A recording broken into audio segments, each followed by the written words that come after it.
Charles en campagne. Ben oui, parce Toujours que pas. Charles en campagne, c'est avec Pierrick, mon suppléant, j'ai envie de dire, en cette période de législative. Et justement, Quel honneur. Pierrick Bonneau, ce matin, on revient sur cette affaire de plus en plus gênante pour le gouvernement et la majorité, l'affaire Damien Abad. De la gêne, oui, c'est le mot, même si aucune enquête n'a été ouverte contre le nouveau ministre des Solidarités, même si la présomption d'innocence prévaut, on le rappelle, Damien Abad pouvait rêver mieux comme soutien parmi ses nouveaux collègues. Je ne me prononcerai pas là-dessus, ça ne m'appartient pas.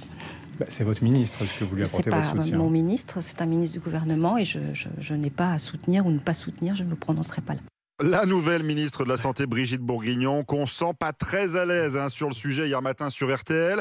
Mais vous me direz, même dans son ancien camp, on ne la ramène pas trop. Christian Jacob, patron des Républicains, à qui l'on reproche pour le coup d'avoir été au courant de l'affaire dès 2017. C'est à lui, en son âme et conscience, de se regarder dans la glace et de savoir ce qu'il a à faire. Il y a eu des rumeurs qui avaient circulé en 2017.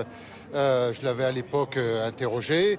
Il m'avait dit que tout cela était faux, d'ailleurs qu'il n'avait eu aucune convocation. Et depuis, on n'a pas les moyens d'avoir... On a moins de moyens que vous, on n'a même pas de carte de presse pour avoir les informations. Voilà, donc en fait, Christian Jacob savait sans vraiment savoir, c'est pratique comme argument. Alors je me suis posé une question. Comment lui, Damien Abad, réagirait-il s'il était encore dans l'opposition? Eh bien, voilà par exemple ce que l'ancien LR disait du maintien à son poste de Richard Ferrand, juin 2017, éphémère ministre de la Cohésion des Territoires, embourbé dans une affaire politico-financière. Je pense qu'il y a le discours et les actes, et c'est regrettable que les actes ne correspondent pas au discours de campagne porté par En Marche. Faut-il y voir un mauvais présage? 2 jours plus tard, Richard Ferrand finissait par démissionner, tout comme François de Rugy en 2019. Lui aussi débarqué du gouvernement après les révélations sur ses dîners à base de homards, souvenez-vous.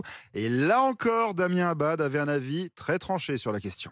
Je crois que c'est une décision sage, responsable et qui était devenue inévitable. C'était nécessaire parce que vous savez, moi je n'ai pas envie que l'on jette l'opprobre et qu'on jette le discrédit sur l'ensemble des parlementaires et qu'on ne profite pas de ces affaires-là pour créer encore davantage de suspicions et créer un fossé encore plus grand entre les élus et les Français. Donc oui, c'était une décision inéluctable compte tenu du contexte.